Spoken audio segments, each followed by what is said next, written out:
하나님 말씀은 사무엘상 7절로 9절 말씀과 12절 말씀입니다. 이스라엘 자손이 미스바에 모였다함을 블레셋 사람들이 듣고 그들의 방백들이 이스라엘을 치러 올라온지라.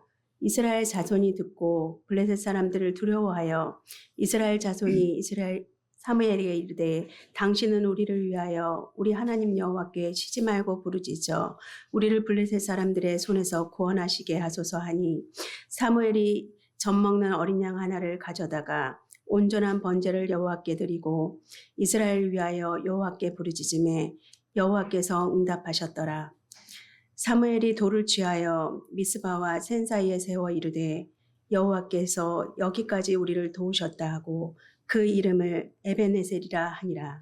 아멘. 역사를 왜 배울까요? 왜 사람들은 지난 날을 돌이켜보는 것일까요? 과거를 거울 삼아서 오늘을 바로 살기 위함일 겁니다. 그러나 우리 인간들은 실패를 교훈 삼아 바로 행동하기보다는 놀라울 정도로 잘못을 반복합니다. 독일 한 철학자가 이런 말을 했다고 그래요. 우리는 인간은 역사로부터 아무것도 배우지 못한다는 것을 역사로부터 배웠다. 아무것도 못 배울 리는 없겠지만 정작 중요한 교훈을 얻지 못했다. 그런 뜻이겠죠. 그런데 그것이 현대인만 그런 것이 아닙니다. 성경 역사 속에서도 발견됩니다. 아마 그 대표적인 케이스가 이스라엘 역사 중에 사사시대일 겁니다. 하나님은 이스라엘을 아버지 같은 돌보심으로 광야를 통과하게 하십니다. 구름 기둥으로 인도하심이나 매일 아침마다 내리는 만나는 이미 일상이 되었습니다. 기적과 간증으로 가득한 것이 그들의 지난 날이었습니다. 그러나 보십시오. 가나안 땅에 온 이스라엘은 서서히 지난 날의 아버지를 망각하게 됩니다. 만나와 메추라기를 먹이시던 하나님을 까마득히 잊어버린 것이죠. 당시 고대 국가들은 왕을 세우고 다스리심을 받는 왕정 국가 체제였습니다. 그러나 이스라엘은 달랐습니다. 왕이 필요 없었습니다. 왜? 하나님이 왕이시니까. 그들은 가나안 땅을 12지파로 나눠서 정착을 했습니다. 그들에게는 율법이 주어졌고 또 성소에 나와서 하나님께 경배를 했습니다. 자, 이들은 정말 하나님만을 경외하는 백성으로서 거룩한 나라를 이루어 갈 수 있을까? 그러나 슬프게도 이 백성들은 하나님과의 언약을 어기고 배교하는 짓을 반복하기 시작합니다. 그들이야말로 역사로부터 교훈을 얻지 못하고 그래서 무지하고 완악한 삶을 살게 된 것이죠. 하나님은 이 가나안족들을 막대기로 사용하기 시작하셨습니다. 이스라엘을 징벌하신 겁니다. 그래서 비명과 탄식을 질렀습니다. 그럼 하나님은 다시 그들을 위해서 구원자를 보냈습니다. 이래서 등장하게 된 자가 사사입니다. 사사가 이렇게 시작됩니다. 그러면 사사의 역할은 무엇인가? 사사는 이스라엘의 지도자로서 왕, 선지자, 제사장의 역할을 두루 수행하는 자예요. 그러나 공식적인 기름 부음 없이 하나님에 의해 호출되어 봉사하는 이른바 봉사직이다 이렇게 생각하면 좋겠습니다. 하지만 백성들은 세상 나라의 우상과 왕정 체제에 마음을 뺏기고 있었어요. 그래서 이들에게는 부득불 징계가 번복되는 것입니다. 이런 사사시대가 약 4세기 기간이나 지속됩니다. 총 15명의 사사가 등장합니다. 그 시대를 마무리하는 마지막 사사가 누굴까요? 본문에 나오는 사무엘입니다. BC 1000년경의 인물이죠. 어쩌면 가장 어둡고 소망 없던 시대입니다. 무기력하고 게으른 엘리 제사장 대신 하나님은 준비된 사람 사무엘을 쓰시기 시작합니다. 여러분, 어느 시대에나 하나님은 하나님의 사람을 준비하십니다. 그리고 쓰십니다. 우리들이 또 우리의 교회가 그렇게 쓰임받기를 소망합니다. 자, 이제 하나님께 부름받은 사무엘은 무엇을 했을까요? 온 민족에게 호소합니다. 전심으로 여호와께 돌아오라. 그러니까 우상을 제거하고 여호와 그분만을 섬기라. 여러분, 당시 이스라엘은 여전히 블레셋의 압박 아래에 있었습니다. 사무엘은 하나님이 이스라엘과 함께 하시지 않는 그 이유를 알고 있었어요. 그래서 영적 각성을 촉구한 것이죠. 전심으로 여호와께 돌아오라. 그러자 이스라엘은 다행스럽게도 호응을 했습니다. 그래서 바알신을 아스타롯을 제거합니다. 여호와를 섬기기 시작했어요. 여러분, 주께서 내 삶에 개입하기만을 요구하지 말고 먼저 주께서 요구하시는 것부터 순종해야 하는 줄로 믿습니다.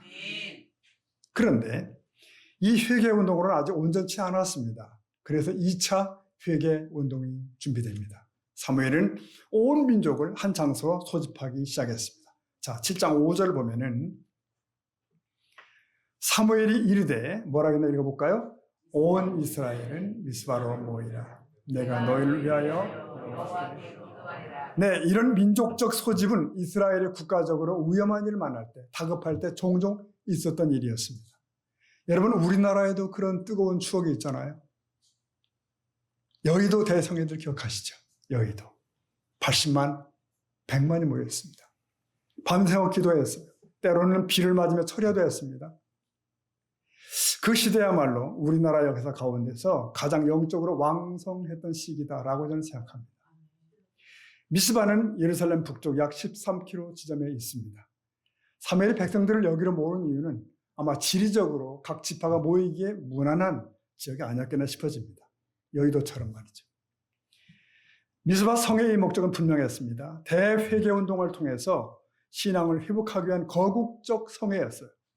또 하나는 블레셋으로부터 정치, 종교의 자유와 독립을 회복하기 위한 거국적 거사였다. 이렇게 말할 수도 있습니다. 결국 피폐해진 이스라엘 사회를 하나님의 나라답게 혁신하는 대개혁의 모임이 시작이 된 거죠. 그러면 거기서 무엇을 했나요? 7장 6절 보니 6절에 이렇게 돼 있죠. 그들이 미스바에 모여서 물을 길어 여호와 앞에 붓고 그날 종일 금식하고 읽어볼까요? 거기에서 이르되 여호와께 범죄하였나이다 하니라. 사무엘이 다 대신이라. 여기서 물을 붓는 행위는 물을 쏟듯이 자신의 마음을 쏟아붓고 회개한다, 그런 의미입니다. 또 금식은 여호와께 진정과 겸손으로 회개한다는 구체적인 표시입니다. 이 미스바 대성회는 하나님 앞에 모인 이스라엘에게는 절대절명의 자리예요. 꼭 필요한 거예요. 그러나 블레셋 사람들이 보기에는 어처구니가 없죠. 무의미하죠. 여러분, 오늘도 그렇지 않을까요? 우리가 기도하러 모인다면 세상 사람들이 보기에는 어처구니가 없죠. 무의미하죠. 귀끝할 겁니다. 보십시오. 이스라엘이 미스바에 모여 금식하며 기도하려고 하자 블레셋은 군사를 모았습니다. 공격하려고. 마치 도간에 든 쥐라고 생각을 했던 거죠. 더구나 이스라엘은 싸울 무기나 조직조차 변변이 없었어요. 반면에 블레셋은 강력한 철병기로 중무장한 조직된 군대를 가지고 있었습니다. 자, 이제 다급해진 이스라엘은 하늘을 바라볼 수밖에 없게 된 거죠. 사무엘에게 간청합니다. 우리를 위해서 하나님께 구원을 호소해 주십시오. 사무엘은 주저없이 하나님 앞에 나갑니다. 그렇게 물을 길어붓고 온 백성의 종일 금식하고 회개하고 우리가 여호와께 범죄했나이다. 여러분, 하나님의 응답은 참 다양하죠. 네. 어느 경우에는 더디게 천천히 응답이 다가옵니다. 그러나 어느 경우에는 즉각적으로 손을 내미십니다. 즉시 개입하시죠. 미스바 성회의 하나님은 어떻게 하셨을까요? 네, 즉각 개입하셨습니다. 하나님은 큰 우레 소리를 발하여 블레셋군을 혼란에 빠뜨렸습니다. 여러분, 어렸을 때 그런 기억이 있나요? 날이 갑자기 껌껌해지고 구름이 이렇게 내리치고 내려앉고 그리고 번개 천둥이 치는 그 두려웠던 순간들. 아마 그런 거 아닌가 싶어서요. 이 블레셋군들이 혼란에 빠졌습니다. 도주하기 시작해요. 보십시오. 이스라엘이 하나님을 이용하려고 할 때는 패했습니다. 그러나 하나님을 의지하자 승리케 되는 거예요. 주께서 블레셋을 패하게 만듭니다. 보십시오. 7장 11절 보니까 이스라엘 사람들이 미스바에서 나가서 블레셋 사람들을 추격하여 어디까지죠? 백갈 아래에 이르기까지 쳤더라. 구체적으로 지명까지 나오네요. 블레셋 사람들이 이스라엘 막 공격하려던 순간입니다. 갑자기 하늘로부터 천둥 번개가 터진 거죠. 이 혼디 백사는 블레셋을 사기충천한 이스라엘이 공격한 겁니다. 파죽지세로 몰아쳤어요. 사실 블레셋 군사들은 철병거를 소유하고 있었습니다. 이런 블레셋을 이스라엘의 군사력으로서는 어떻게 해볼 수가 없었어요. 이게 현실입니다. 불가능해요. 그렇다면 이 승리가 어디서 온 거죠? 네, 이스라엘은 하나님의 준 승리의 잔치에 거저 참여했을 뿐이에요. 누가 봐도 자기들의 힘으로 한 것이 아닙니다. 그러므로 이 역사는, 이 사건은 그냥 잊혀져서는 안 되는 겁니다. 그래서 대대로 교훈으로 남기기로 했습니다. 어떻게 하면 될까요? 7장 12절 보니까 사무엘이 돌을 취하여 미스바와 세인 사이에 세워 이르되, 읽어볼까요? 여호와께서 여기까지 우리를 도우셨다 하고. 그렇습니다. 구약에서는 돌을 취하여 세워놓는 일을 종종 우리가 볼 수 있어요. 기념하려고 혹은 기억하기 위해 그렇게 했습니다. 이스라엘은 이 패주하는 적을 추격하여 미스바의 서쪽으로 향한 것 같습니다. 그리고 진격한 곳 그 근처에 돌을 세워요. 그 의미가 뭡니까? 여호와께서 여기까지 우리를 도우셨다는 거죠. 이 말은 하나님의 은혜의 풍성함에 대한 감사요, 계속적인 은혜 공급에 대한 믿음을 고백한 내용이기도 합니다. 그리고 하나님의 은혜 안에만 계속 머물겠다는 전적인 헌신, 그리고 다짐이기도 해요. 그 이름을 에베네셀이라 하니라. 하나님이 도우셨다, 하나님이 하셨어, 그런 뜻입니다. 이 전쟁이 철저히 여호와의 승리임을 고백하는 내용이에요. 그래요. 미스바의 전투의 승리는 오직 하나님의 도우심이었다는 교훈으로 후대에 남아야 했던 겁니다. 그래서 그 은혜의 감사에 돌을 세웠습니다. 여기까지 우리를 도우신 하나님을 기념하자는 거죠. 자, 이 에베네셀을 바라보면서 몇 가지 교훈을 다시 한번 정리해 보도록 하겠습니다. 첫 번째 생각할 것은 이겁니다. 회개할 때 도우시는 하나님이에요. 자, 여러분, 우리 삶에 왜 문제가 생겨날까요? 왜? 죄 때문에 생겨나는 경우가 많습니다. 물론 모든 문제가 다 그런 것은 아닙니다. 하지만 종종 우리의 뒤를 돌아보면 죄로 얼룩져 있을 때가 많습니다. 이때는 철저한 회개만이 주님 앞에 나가는 유일한 길입니다. 유일한 길이에요. 이 블레셋 사건을 알려면은 4장의 앞부분들을 먼저 살펴봐야 되는데요. 거기 보면 이스라엘 땅에 블레셋이 치고 들어왔습니다. 이 전쟁에서 이스라엘이 대패했고 4,000명이 죽었대요. 그 이유가 뭔가? 이 싸움에서 이스라엘이 잔꾀를 부렸습니다. 뭔 말인가? 이런 거죠. 안 되겠다 이거. 여호와의 언약궤를 가지고 가자. 언약궤를 앞세우고 나가면 전쟁에서 우리가 이길 거야 라고 생각을 했던 겁니다. 한마디로 말하면 이겁니다. 하나님을 좀 이용하자는 것이었어요. 이용해 먹자. 그래서 가서 언약궤를 가져왔던 거예요. 그러니까 성막 안에 있어야 될 언약궤가 전쟁터에 동원이 된 거예요.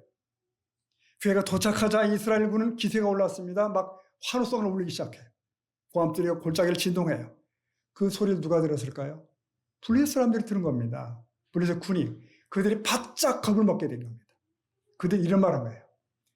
야, 이거 이스라엘의 신이 왔도다. 우리가 큰일 났도다. 누가 우리를 그 신에게서 건져내랴. 그리고요, 이런 말도 했습니다. 애굽을 재앙으로 친 신이로다 라고 그들이 얘기했어요. 애굽을 재앙으로 친 신. 여러분, 이스라엘이 출애굽 때의 그 소문이 널리 퍼진 것 같습니다. 그렇지만 그 재앙은 적어도 400년 전의 일 아닙니까?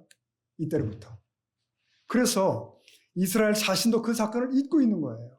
그런데 이방인들은 그 사건을 기억하고 있어요. 이스라엘의 신 여호와를 떠올린 거예요. 그러자 블레셋군들은 큰 두려움에 쌓였고 우린 망할 거야. 우린 죽을 거야. 이리 된 겁니다. 자, 이런 상태에서 전투가 시작된 거예요. 그럼 어떻게 되겠어요? 누가 이길까요? 다 여러분 짐작할 수 있잖아요. 그런데 뜻밖의 일이 생긴 거죠. 네, 4장 10절 보면 블레셋 사람들이 쳤더니 어떤 일이 벌어졌나요? 이스라엘에 패하여 각기 장막으로 도망했고 살육이 심히 커서 이스라엘 보병에 엎드러진 자가 얼마요? 3만 명. 이게 뭡니까? 기세 등등했던 이스라엘이 참패를 했더라는 얘기예요. 이들이 뿔뿔이 막 도망하고 도주하다가 엎어져 죽은 자가 3만. 그뿐인가요? 거기 보니까 언약궤는 뺏겼고 궤를 옹유하던 제사장들은 죽임을 당했더라. 그러니까 완전히 망한 겁니다. 완전히 패한 거예요. 여러분, 궤를 빼앗겼다고 하는 것은 하나님의 영광이 이스라엘로부터 떠났다는 것이에요. 다르게 표현하면 이스라엘의 존재의 의미가 없어졌다는 거예요. 그토록 소중한 언약궤를 이방 나라에 탈취당한 겁니다. 여러분, 이 언약궤는 이스라엘이 애굽에서 올 때 하나님께서 친히 모세에게 지시하여 만든 그겁니다.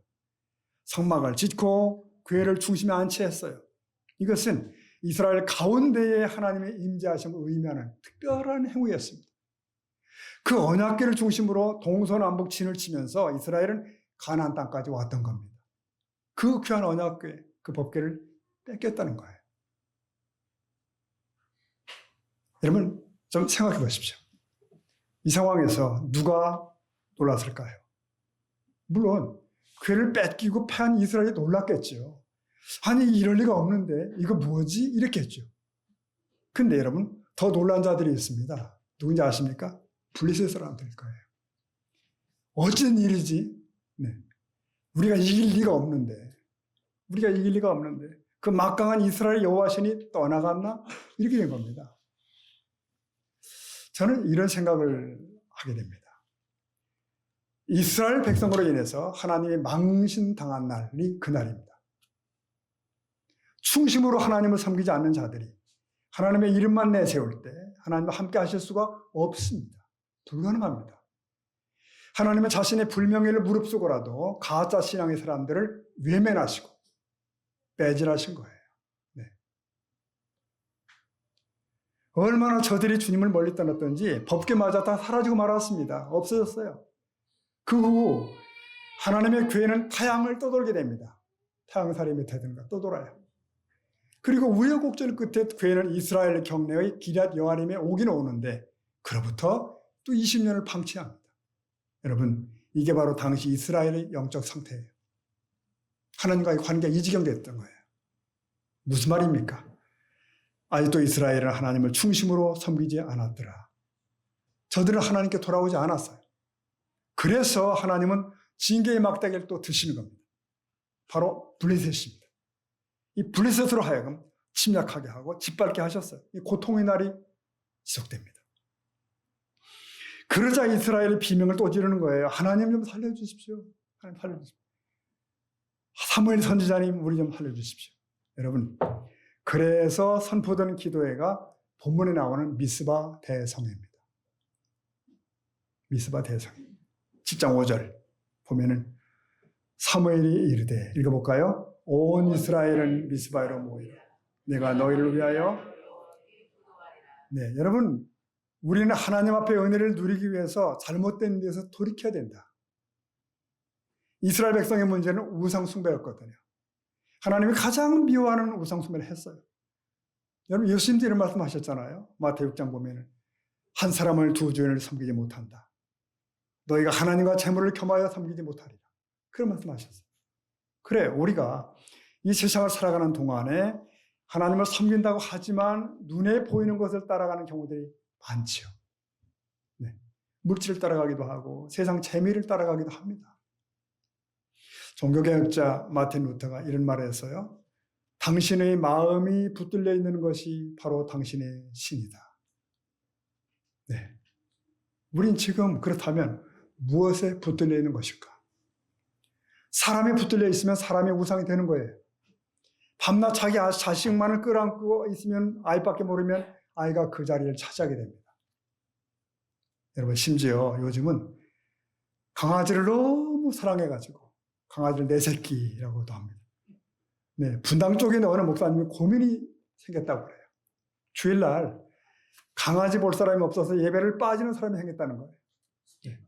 그래서 교회 1층에다가 개와 함께 예배드리는 방을 만들려고 고심을 했다나 한다나 그러고 있다는 거죠. 하나님이 기뻐하시는 것인지 생각을 해봐야 돼요. 우리는 무엇을 사랑하고 있을까? 무엇이 내 신일까? 자, 그런데 이스라엘이 미스바에 모이자 블레셋 사람들이 공격을 시작한 겁니다. 이때가 기회다. 저들이 한자리에 모였을 때 우리가 습격하자, 멸망시키자라고 했던 거죠. 여러분 마귀는 성도들이 함께 모이는 것을 싫어합니다. 함께 예배드리는 거, 기도하는 것을 무지 싫어하죠. 주를 믿는 사람들이 모여서 주님의 일하는 것을 싫어하고 어떻게 하든지 와서 흔들어 놓고 흩어놓고 그럽니다. 그러나 미스바에서 백성들은 기도하고 금식하기 시작했어요. 다시금 하나님께 제단을 쌓았습니다. 그러자 하나님은 하늘에서 우레를 내리셨고 적들을 쫓아 버리셨습니다. 시편 말씀 하나 찾아볼까요? 시편 91편 말씀 보면 같은 내용이죠. 15절 보면은 그가 내게 간구하리니 내가 그에게 응답하리라. 읽어볼까요? 그들이 환난 당할 때. 네. 우리 인간의 힘은 연약하지만 하나님의 능력은 무한한 줄로 믿습니다. 너희는 가만히 있어 내가 어떻게 하는 것을 지켜보라. 그러니까 회개할 때 도우시는 하나님, 중심을 쏟아 부을 때 역사하시는 하나님, 그 하나님을 경험하는 저와 여러분들에게 축복합니다.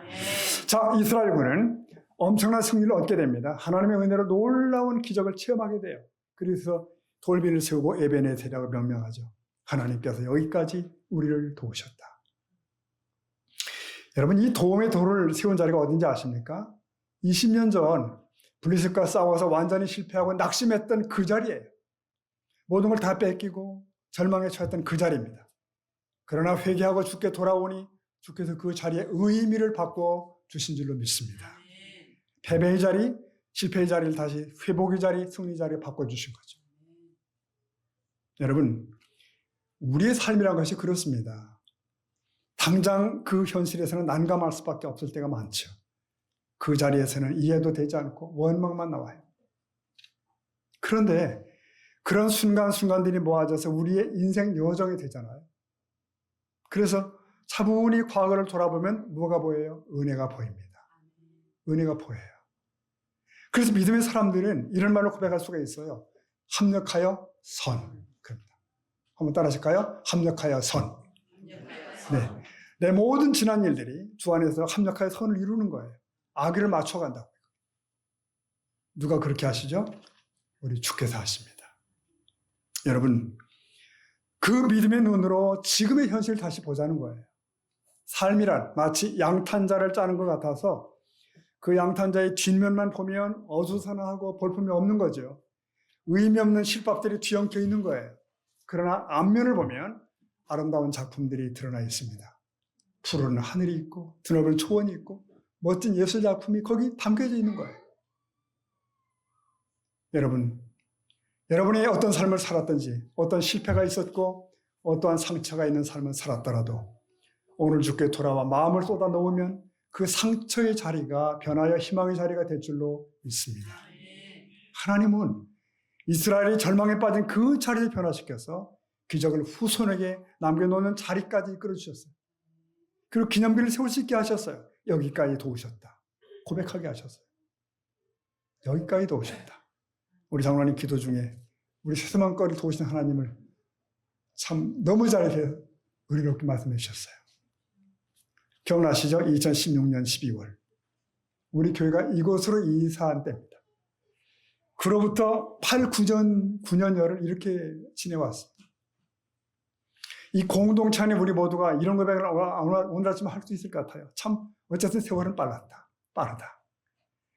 여기 도착했을 때만 해도 우리 건축 중단의 상처들이 있었죠. 네, 교회 부채도 남아 있었고요.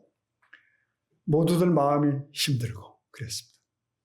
그런데 그 후 부채도 다 청산케 되었고 우리들 가슴속에 남은 아픔도 치유되었습니다. 네, 교회 공동체로서의 평화도 누리게 되었습니다. 저 자신도 주 안에서 평안을 누렸습니다. 2019년에는 온 교회가 힘을 모아서 제주 선교 행사를 했잖아요. 큰 감사, 큰 감격이 있었습니다. 사실은 그해 직후부터 교회가 더 힘차게 전진했어야 됩니다. 그러나 이듬해부터 뭐가 있었죠? 코로나19가 터졌습니다. 한국교회 전체가 침체기에 들어갔고 이 기간에 문을 닫은 교회들이 적지 않다는 슬픈 소식을 우리는 듣습니다. 우리 교회 역시 아심이 참 많은 코로나 3년을 보낸 건 사실이죠. 선교 행사 이후로 온 성도가 힘을 모아서 교회의 부흥과 성장의 기회를 사실 붙잡았어야 되거든요. 그래서 우리 교회의 아담하지만 자체 건물도 사실 마련했어야 되고요. 그러나 미처 거기까지는 갈 수가 없었습니다. 하지만 하나님은 성도들의 가정을 돌아보셨고 안정시키셨습니다. 자녀들은 성장했습니다. 그리고 각자의 신앙은 더 깊어갔습니다. 우리 교회 공동체로서도 많이 성숙했다고 생각합니다. 이제 우리는 에베네셀 기념비를 여기에 세우고 떠나게 됩니다. 새로운 장소에서 새로운 역사를 만들어 가라는 주님의 명령을 받아들여야 합니다. 더 깊고 더 성숙한 모습의 교회로 가야 되겠죠. 더 건강한 교회로 나가야 됩니다. 하나님이 여기까지 도우셨습니다. 우리도 고백해야 돼요. 이 모든 것이 주님의 은혜였다. 하나님이 여기까지, 지금 이 자리까지 우리를 도우신 줄로 우리는 믿습니다. 여러분, 이스라엘이 에베네셀의 기념비를 세운 다음 어떤 일이 있는지 아십니까? 살펴볼 필요가 있습니다. 기억하셔야 돼요. 여기까지 도우셨다는 고백은 앞으로도 도우실 것이라는 고백의 연장선상에 있는 겁니다. 사실이에요. 그 기념비를 세운 이후로 하나님께서 놀라운 일들을 행하신 거예요. 그 일에 대해서 이렇게 써 있습니다. 1장 13절에 보니까 이 블레셋 사람들이 굴복하여 다시는 이스라엘 지역 안에 뭐예요? 들어오지 못하였으며, 그 다음 읽어봅시다. 여호와의 손이 근데 이게 기념비 그 후로 벌어진 일입니다. 미스바의 대전 이후로, 패전 이후로 블레셋은 더 이상 이스라엘을 이긴 적이 없습니다. 이기지 못해요. 싸움에서 승리하지 못하고 세력이 점점 쇠퇴합니다. 반면에 이스라엘은 블레셋에게 빼앗겼던 성읍들을 도로 회복하게 되는 거예요. 네. 어떻게? 13절에 보니까 여호와의 신이 블레셋을 막으셨더라. 그렇게 됩니다.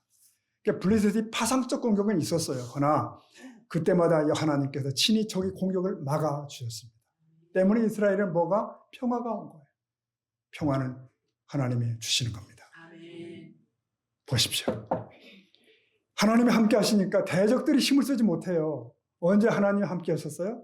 백성들이 죄를 뉘우치고 주님 앞에 설 때입니다.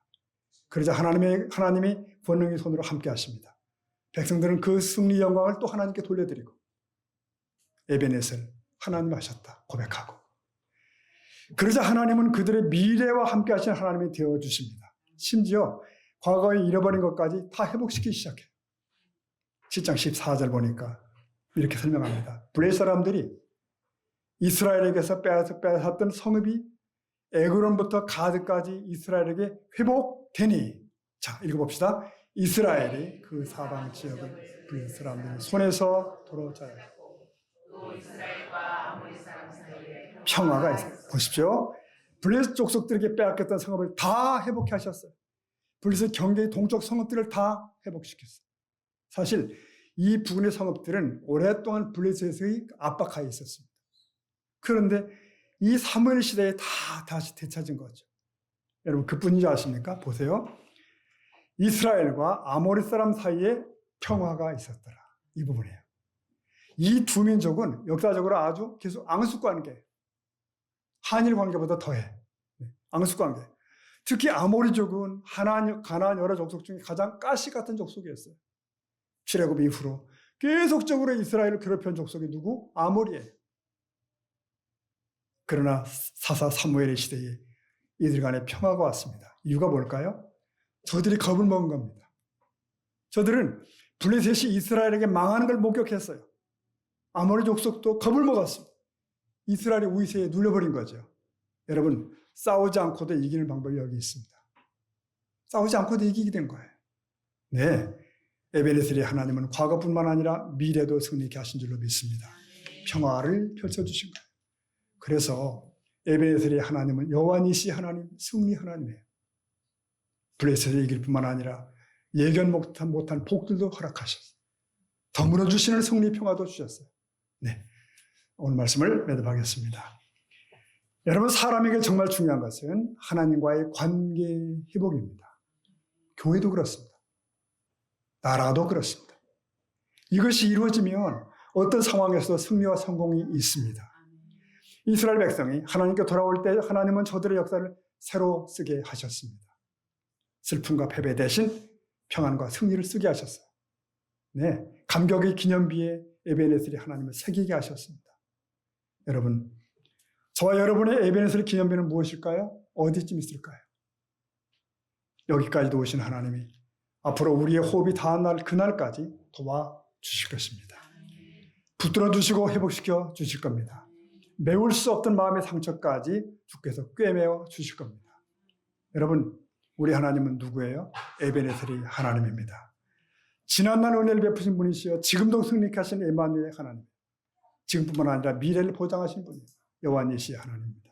그래서 이 아침에 이렇게 함께 고백했으면 좋겠습니다. 에베네셀로 함께 하시던 하나님은 임마누엘로 함께 하신 하나님. 여호와 니시로 함께 하실 하나님이십니다.